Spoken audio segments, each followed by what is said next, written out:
Bom dia, meu nome é Douglas e hoje eu estou aqui para falar um pouquinho sobre testes e descomplicar os mocks para vocês.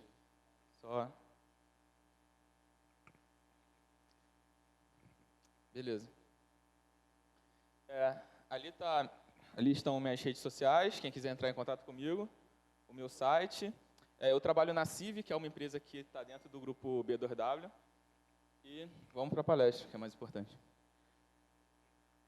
Aqui está a agenda. Eu vou começar falando um pouquinho sobre testes manuais. Depois vou entrar sobre compará-lo com testes automatizados. Vou falar um pouco sobre teste unitário, falar sobre mock. Depois eu vou mostrar exemplos práticos de mocks e bibliotecas que podem te auxiliar na execução dos mocks.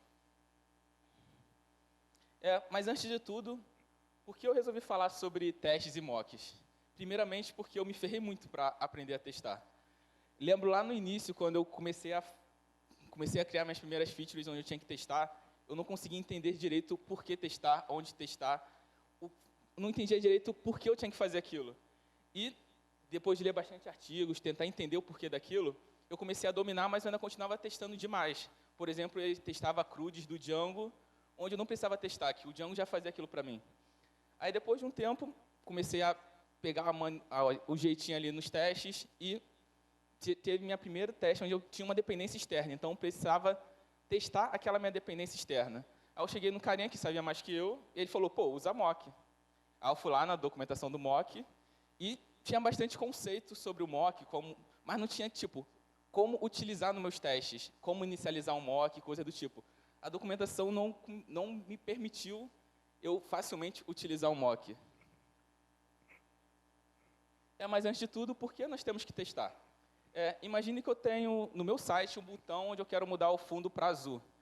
E eu clico nesse botão e, por algum motivo, o fundo muda para vermelho ou não acontece nada. Isso significa que eu tenho um bug em produção. E eu quero evitar que esse bug aconteça em produção. Então, tem que testar isso antes, na minha fase de desenvolvimento ou homologação. Então, basicamente, a gente testa para garantir que o sistema faça o que deveria fazer. E uma das formas de realizar esses testes é com testes manuais. Mas testes manuais têm as suas desvantagens.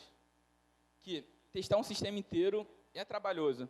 Imagine que eu não tenho apenas um botão. Eu tenho 10 botões e cada botão muda o fundo no meu site para alguma cor diferente.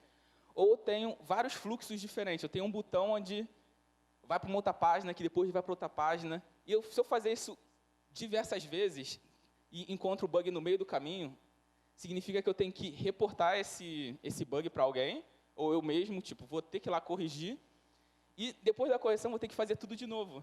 E com isso eu tenho retrabalho. E, além disso, existem testes que são humanamente impossíveis de fazer, como, por exemplo, um teste de carga. E uma das soluções para esse problema são os testes automatizados, onde uma das suas características é evitar o trabalho repetitivo. Em vez de eu ter que fazer isso tudo manualmente, eu vou criar uma espécie de um robô que vai apertar botão por botão, verificar se o fundo mudou, vou apertar um botão, vou verificar se ele foi para a página que eu queria, e com isso eu consigo prever um comportamento errado antes de fazer o teste manual, um por um.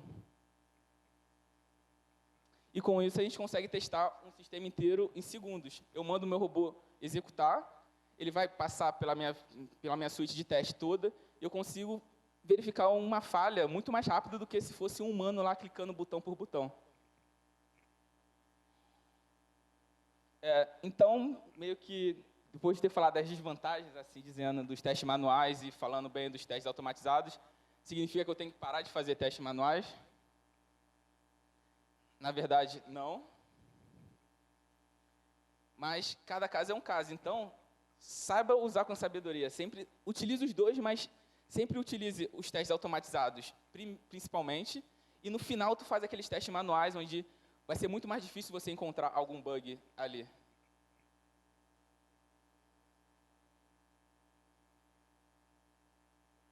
Vou falar um pouquinho sobre testes unitários, vou passar bem rápido sobre isso. O que é um teste unitário? Teste unitário é onde eu quero testar apenas uma unidade do meu sistema. Eu não quero testar do início até o fim, eu quero testar o fluxo todo do meu sistema. Então, se eu tenho aquela minha função, eu quero verificar se aquele desconto, se eu apliquei o cupom de 10%, se eu apliquei o cupom de 10%, o desconto foi aplicado, é um teste unitário que eu vou ter que fazer. E quais são os benefícios de um teste unitário? Eu garanto que os problemas sejam descobertos mais rápido, facilita a manutenção do código.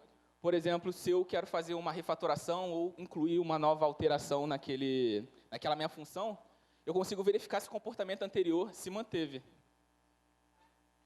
Serve como documentação, eu consigo entender o que aquela função está fazendo só de ler os testes, e ajuda no meu design de código. Se eu tiver uma função muito grande que faz diversas coisas, o meu teste vai estar enorme também, e com isso eu consigo verificar se o meu design daquela função está boa ou não.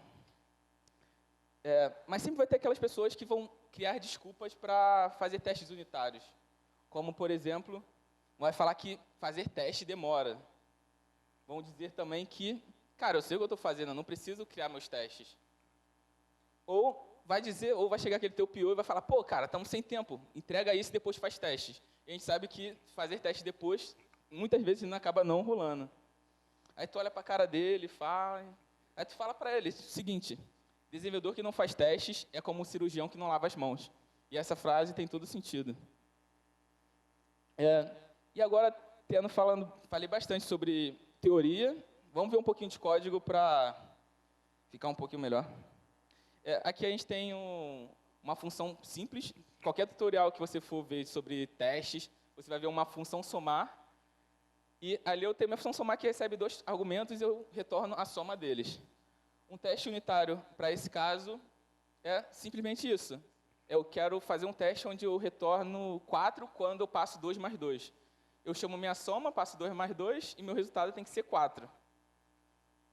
Mas quando a gente tem algumas dependências externas, como arquivos do meu sistema, aqui simplesmente eu quero ter uma função onde eu quero remover arquivos. Então, eu passo uma lista de arquivos, entro num loop e vou removendo arquivo por arquivo. Só que realizar um teste para isso, sem mock, tem as suas desvantagens, como eu tenho que criar um arquivo de verdade no meu projeto. Então, eu vou ter que criar um arquivo de verdade e, se eu executar o teste e ele falhar antes da hora, aquele arquivo não vai ser deletado, aquele arquivo ainda vai existir. E quando eu mandar rodar de novo meus testes, o teste pode quebrar por outro motivo, que é porque o meu arquivo já existia. E eu posso acabar apagando arquivos desnecessários do meu projeto. Se eu, por algum motivo, passei um argumento errado na minha validação do teste, eu acabei apagando um arquivo que eu não gostaria. E uma das formas de solucionar esse problema é utilizando o mock.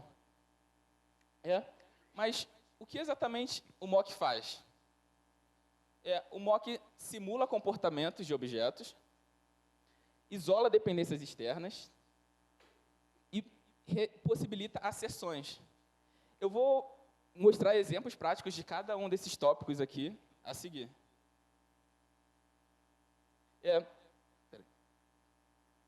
O mock é uma biblioteca nativa no Python 3, está dentro do Unit Test. E se você ainda, infelizmente, utiliza Python 2, você pode instalar via pip install o mock mesmo.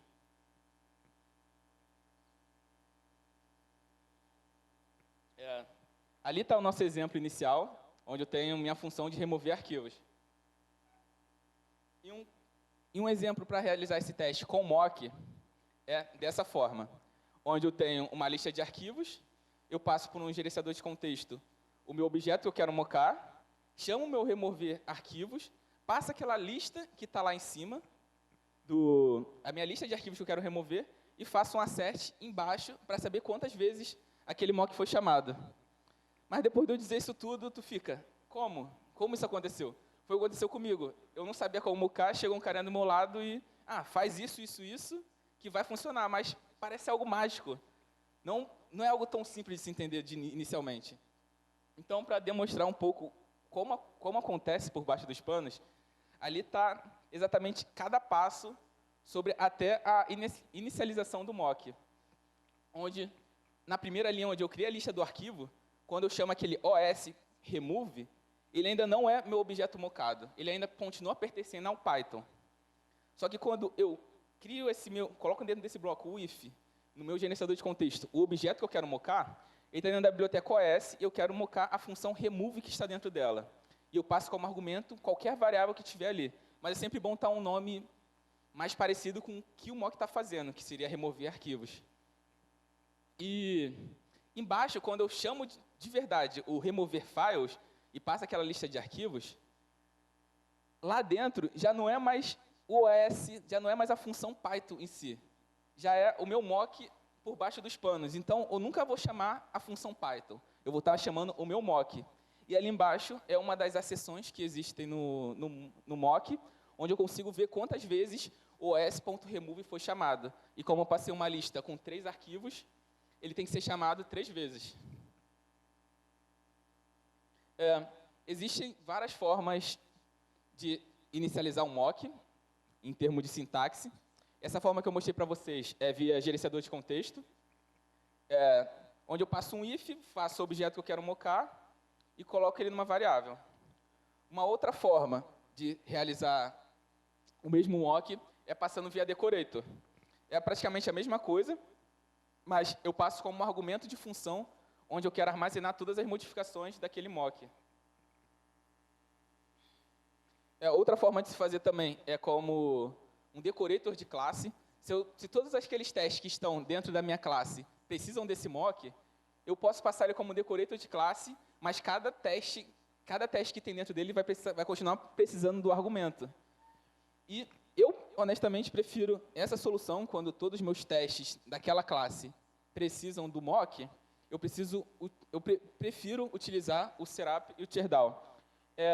Para quem não sabe, todos os testes que herdam da classe TestCase, a primeira coisa que ele vai fazer vai ser passar pelo Serap, que é onde você vai criar o seu cenário. Ali você vai colocar todas as criações de objetos que todos os testes precisam. Aí depois ele vai executar seu teste, e no final, no Teardown, você vai remover tudo que faz sentido remover. Na verdade, tudo que você criou no Serap, você tem que remover no Teardown. E ali, o que eu estou fazendo eu estou startando, estou criando um patcherzinho do meu mock, e lá embaixo eu estou passando para self.remove, estou dando um start no meu mock. Então, lá embaixo, onde eu faço uma acessão para ver quantas vezes ele foi utilizado, tu consegue ver que agora eu estou usando self.remove.callCount, que é para saber quantas vezes aquele cara foi chamado. E eu preciso do Teardown para dizer que aquele mock não existe mais. Porque se eu não executar isso, no teste de baixo, ele ainda vai continuar dizendo que ele foi executado 3 vezes. Então, é muito importante ter isso no Teardown. Você poderia dar um self.remove.stop, mas o mock.patch.stopRaw, ele remove todos os meus mocks criados no Serap, ou em qualquer outro teste que for sido feito. Então, sempre quando eu criar um mock no Serap, sempre use o mock.patch.stopRaw. Aqui, um outro exemplo, onde eu tenho uma outra dependência externa. Eu quero enviar um arquivo para a AWS, por S3.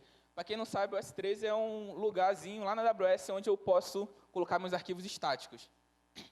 E a única coisa que eu quero fazer na minha função é envia o meu arquivo para o S3. Eu quero passar o nome do arquivo e qual o conteúdo que vai ter dentro dele. E uma biblioteca do Python que faz isso é o boto3. Então, eu só preciso chamar boto3.send, passar qual o nome do arquivo e qual o corpo que eu quero enviar para a AWS. Só que nós temos problemas relacionados a isso.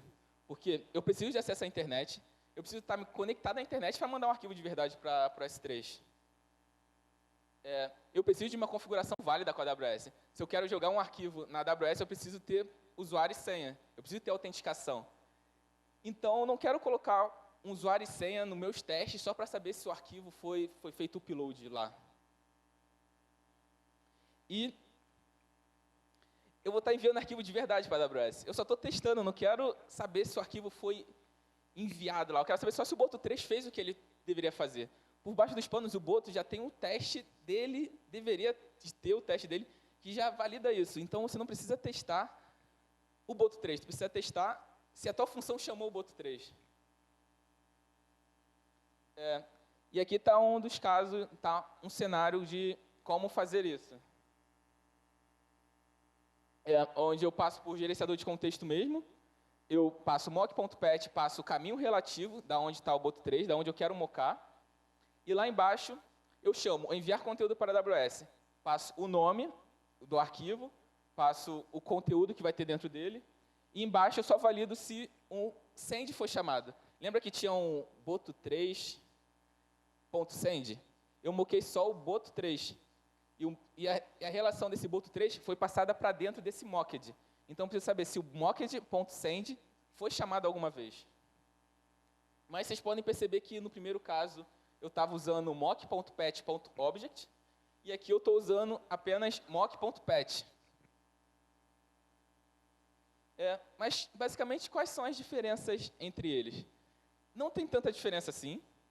O mock.pet.object, eu preciso importar ele antes da realização do mock, onde embaixo eu preciso passar o caminho relativo da onde eu quero executar o mock. Quando usar um ou outro, eu não tenho... eu acho que você só vai aprender mesmo utilizando o mock. Tipo, tu vai utiliza um, utiliza o outro, aí tu vai aprender quando utilizar um ou outro. Não tem como eu explicar aqui e ficar muito claro para vocês quando utilizar um ou outro.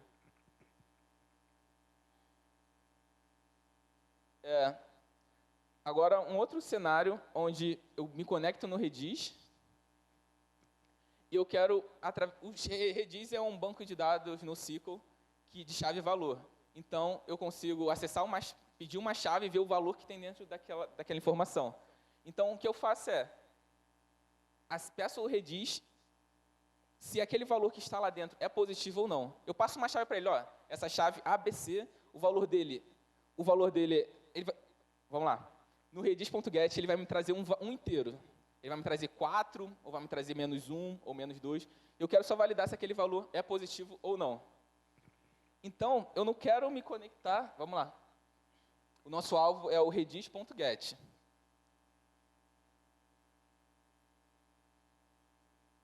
Eu não coloquei os problemas aqui.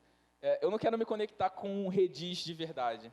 Eu só quero saber se o redis.get me trazendo um 4, se essa função vai ser verdadeira, se essa função vai me retornar true ou false.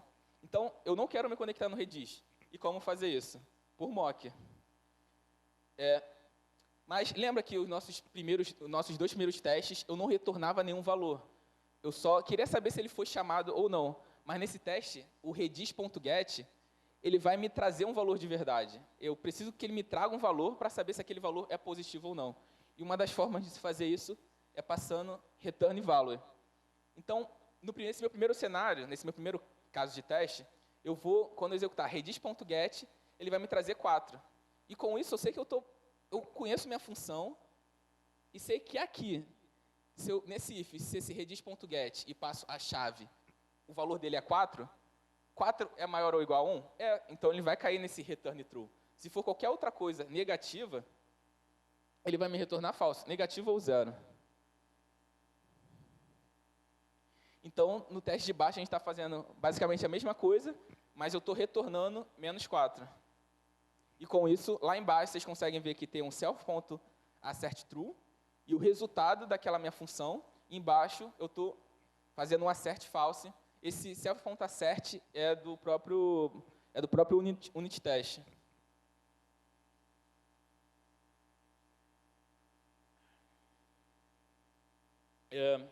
Aqui eu tenho outro caso onde eu quero testar basicamente uma exceção.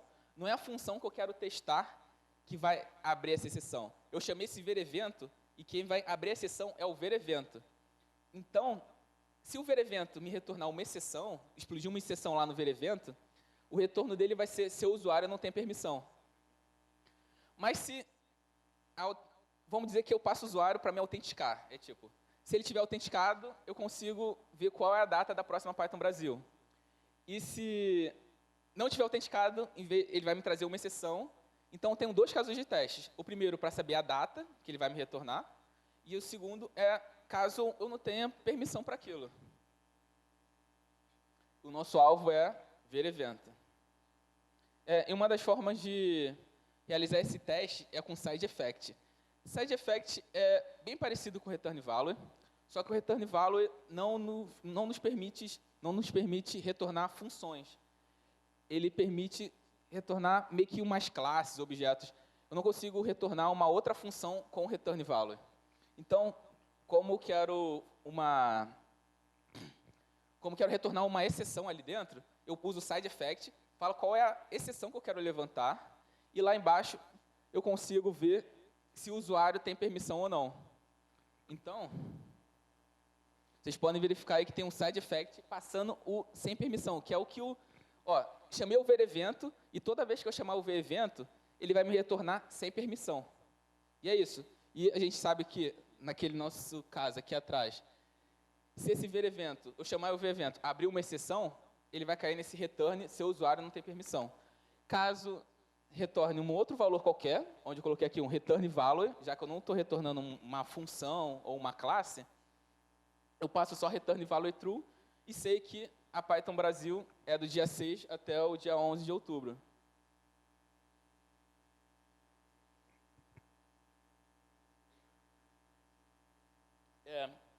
O mock nos permite outros tipos de acessões. Vocês já viram algumas, onde ele verifica quantas vezes ele foi chamado. Aqui eu coloquei alguns casos, mas existem diversos onde você pode entrar na documentação deles e ver. Ele só vai descrever o que ele faz, então é bem simples. Eu consigo ver se ele foi chamado, eu consigo ver se ele foi chamado uma vez, eu consigo saber se ele foi chamado e com quais argumentos ele foi chamado, eu consigo saber se ele foi chamado uma vez e com qual argumento, eu consigo conferir se ele nunca foi chamado.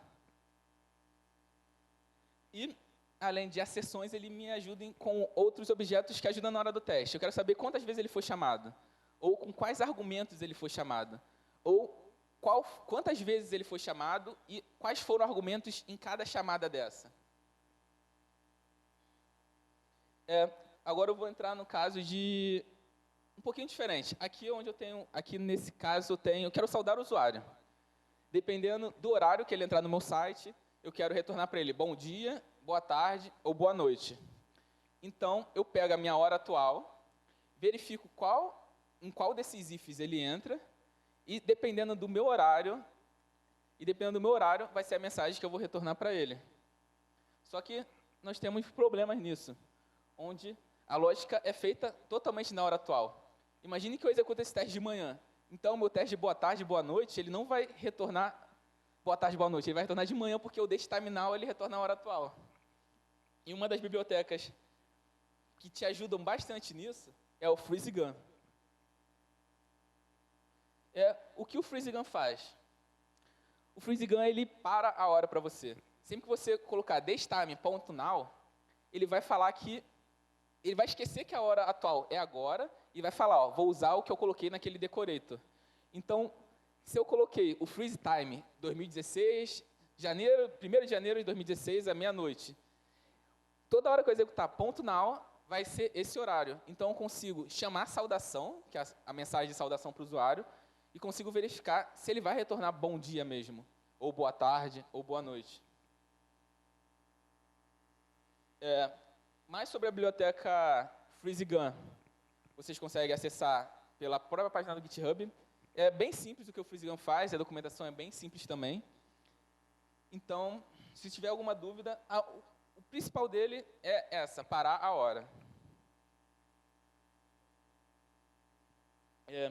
Agora vamos para um caso que é até mais usual, que é fazer requisições numa API.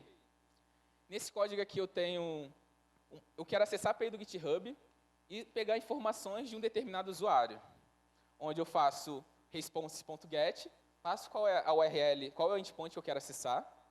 Lá embaixo eu vejo se o status code dele for 200, se ele conseguiu me retornar se minha resposta for 200, que o request foi ok, eu consigo ver o conteúdo e retornar esse conteúdo para quem chamar essa função.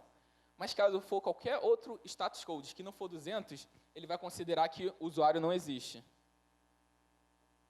Só que temos problemas nesse caso também, onde eu necessito de acesso à internet, eu vou precisar ir na API do GitHub mesmo, para verificar se aquela informação é verdadeira ou não. Então, eu vou precisar de acesso à internet, além de fazer um request de verdade. Então, se eu for colocar um request de verdade no meu teste, eu sei que aquilo demora segundos. E se eu for ter 20 testes que fazem requisição de verdade, meu teste vai demorar muito. E pode acontecer casos lá dentro, por exemplo, se o usuário deixar de existir. Ou se, por exemplo, o usuário mudar alguma informação dele que eu não esperava. Tudo isso o teste vai quebrar. Tem como fazer isso com mock, mas eu prefiro e recomendo utilizar o Responses. O Responses é uma biblioteca que moca um request de uma forma muito mais simples. Você vai ver no exemplo seguinte.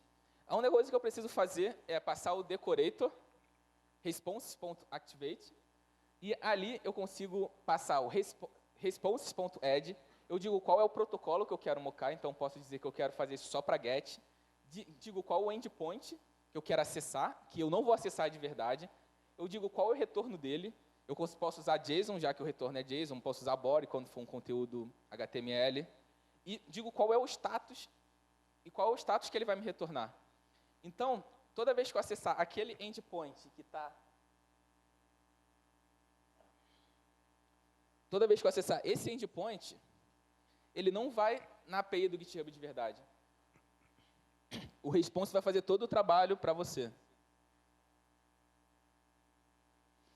E com isso, eu consigo pegar o resultado do meu request e verificar se o info que eu passei lá em cima, eu espero que o usuário seja Douglas Bastos e a localização dele seja Rio de Janeiro.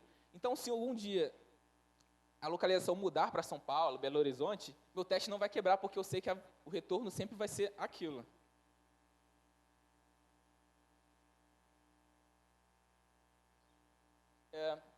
Só que lá a gente tem dois casos, podem acontecer dois casos. Quando é dado 200, ele vai me retornar a informação.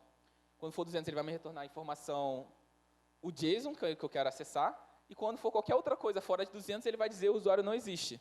Então, aqui eu faço praticamente a mesma coisa, só que eu passo o meu status 404. Poderia ser qualquer outro status diferente de 200, que meu teste que na hora de executar, ele ia passar pelo else, em vez de passar pelo if.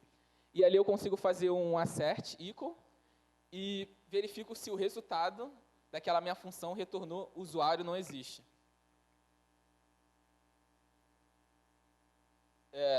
Mais sobre o responses, você consegue acessar por essa URL aí, é uma biblioteca do Sentry, e faz muita coisa legal e te ajuda bastante em você não ter que utilizar um mock, porque o mock, para você conseguir fazer isso que o response faz, o mock dá uma volta no mundo e teu teste fica enorme. Então, o responses com um decorator e com uma linha, você consegue ter o seu teste muito mais agradável. Uma das considerações finais usem mock, mas com moderação. Porque se você usar mock para tudo, você não vai estar testando nada. Então, sempre saiba quando você está utilizando mock ou não. Nunca saia mockando tudo sem saber se aquilo faz sentido ou não. Então, use com moderação. Mais sobre a documentação do mock, vocês encontram nesse link. Exemplos práticos, vai ser difícil encontrar. Ele te mostra código, mas ele não te mostra dentro de um teste, tu startando o mock e tal. Tu consegue entender mais conceito, mas não como utilizar. O slide da palestra está aí no Bitly.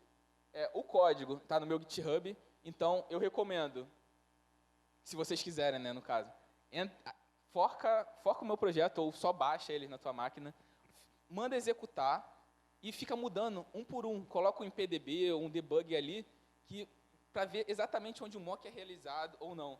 Isso vai te ajudar bastante a entender o mock em si, quando ele foi startado ou não. Tipo, eu recomendo muito fazer isso, porque foi o que fez eu começar a entender quando o mock estava lá ou não. E é isso.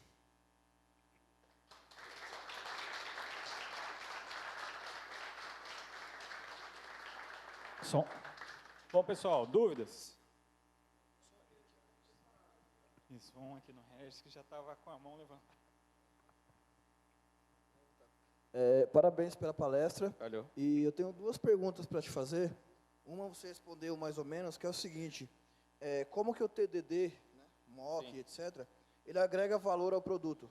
Porque quando você disse que o cliente está com pressa, e na verdade o cliente não entende se você vai usar TDD ou não, mock ou não. Ele só quer o resultado pronto. Então, quando que o TDD agrega valor para o produto?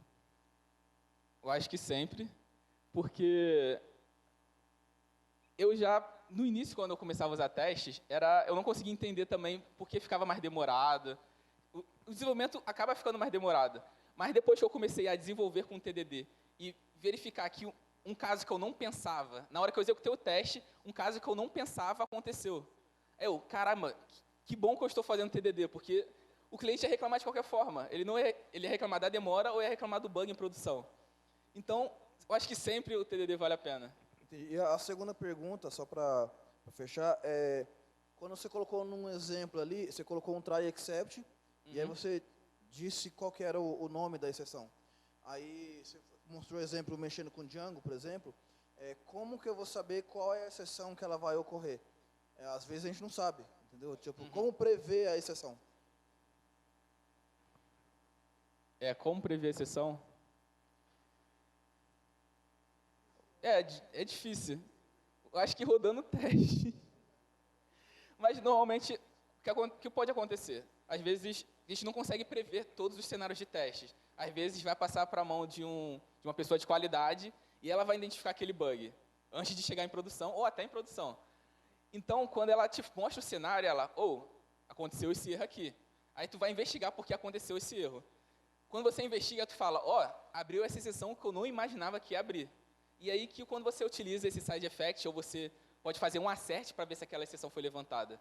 Mas nem sempre dá para prevenir todos os cenários. Às vezes, por um levantamento de requisito errado, tu não vai fazer um teste correto porque te passaram os requisitos errados. Então, eu não sei como prevenir isso.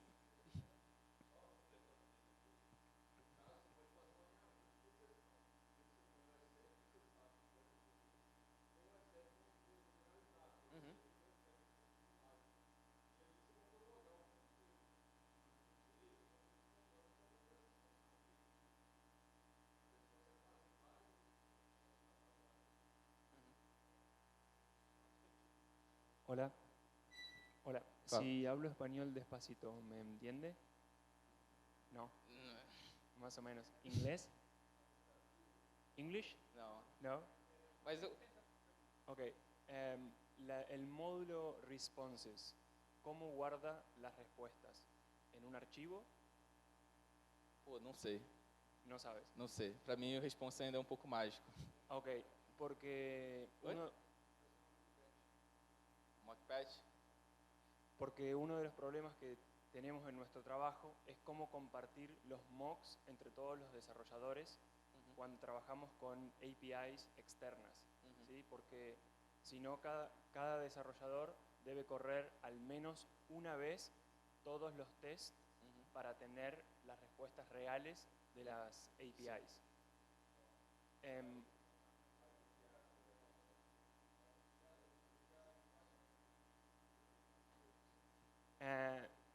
Y la otra pregunta es si el módulo responses se puede combinar con FreezeGun. Sim, os dois dá para utilizar junto. Só que, se você quiser validar se a lógica for por data que estiver dentro da API, eu acho que fica um pouco mais complicado. Talvez, se você quer, por exemplo, você quer acessar uma API durante o dia, ou acessar uma outra API durante a noite, o FreezeGun vai te ajudar. Mas se você quer, o resultado daquela API vai te retornar um valor diferente em determinado horário, eu acho que não vai te ajudar. E em questão eu acho que tu falou sobre mais o teste de integração, que tu faz vários testes unitários e no final você faz um teste de integração para acessar vários endpoints para saber se aquele resultado foi verdadeiro ou não. É isso? Consigo entender? Tá. Porque é uma das coisas que não está dentro da palestra, que vale a pena utilizar um teste de integração no final. Você pode fazer vários testes unitários, onde não faz request nenhum, quer dizer, moca o request, mas no final vale a pena fazer um teste de integração para saber se aquela API retorna o que deveria retornar. Parabéns pela palestra. Valeu. Só um questionamento. Em geral, quando você precisa fazer mock, é como se você tivesse uma dependência externa. E o que acontece é que, por exemplo, se você precisa ficar mocando requests, se em algum momento você trocar ele para o IO HTTP, você terá que fazer todos os seus mocks novamente. Acaba que o correto seria você isolar a fonte de dados, do processamento de dados. Quando você precisa fazer um mock, não poderia ser uma falha de modelagem? Uma vez que você atrelou a fonte dos dados ao processamento dos dados? Sim, isso pode acontecer, mas uma das formas de verificar que isso não aconteça é usando teste de integração. Não sei se foi essa a pergunta em si, mas para verificar se a fonte de dado existe, se aquele esquema do JSON que vai te retornar ainda se mantém o mesmo, você precisa fazer um teste de integração de verdade, você precisa fazer o response de verdade. Mas como você quer testar uma unidade, um pequeno pedaço, tu não precisa fazer isso para cada teste. Tipo, eu tenho uma função que me traz 2 retornos, um no if, outro no else. Eu não preciso fazer 2 requests de verdade para saber se aquele esquema daquela API ainda é a mesma.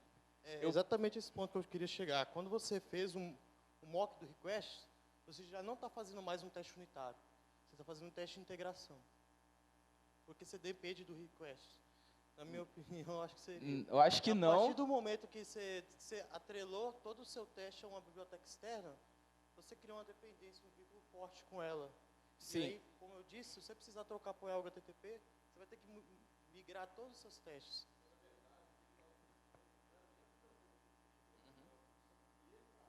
Então,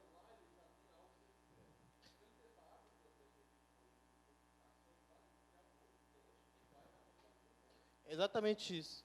Você não deveria ter atrelado a fonte dos dados ao processamento dos dados.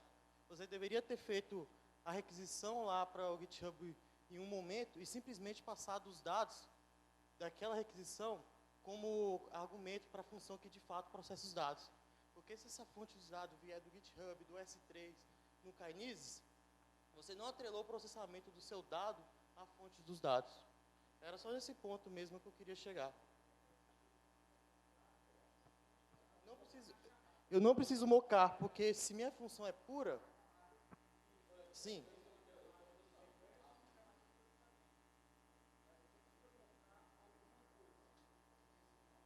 Então, se o teste é unitário, não necessariamente você precisa mocar, você só precisa criar aquela... a função tem que ser pura. Ela recebe um argumento, ela recebe uma entrada e gera uma saída. Mas como eu conseguiria verificar se aquela página... Se eu quiser verificar se o usuário não existe, vai me retornar 404 a API deles. Mas se por algum motivo aquele usuário começar a existir, meu teste vai quebrar do mesmo jeito. Seu teste não deveria ir na API e voltar. Seu teste deveria receber o dado da API. Mas eu vou estar fazendo request. Não, depois a gente troca uma ideia. Tá. Eu te mostro mais ou menos como é meu raciocínio. Tá, beleza.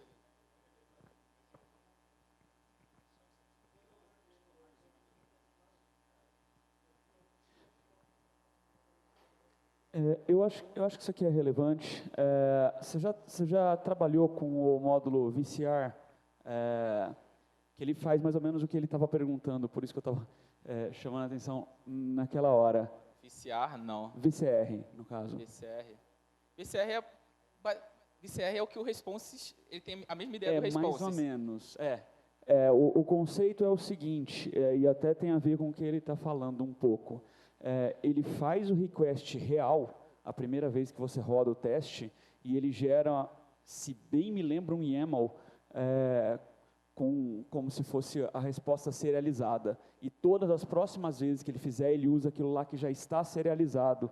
Ele entre aspas, né, faz um cache daquilo lá, ele pega a resposta real, porque aí depois se você quer testar alguma outra coisa, um header que veio junto, sei lá, alguma coisa assim, ele está serializado junto. Então, você vai ter que refazer isso quando trocarem a API do outro lado e você precisar suportar as mudanças, mas, grosso modo, o VCR é legal para isso. Então, eu queria saber se você já usou isso, já está respondido, mas e se você achava que isso era uma coisa segura de se usar? Eu acho que o VCR, meio que você, pelo que tu falou, eu li bem pouco sobre o VCR, mas ele é um pouco mais complicado de se configurar, coisa do tipo.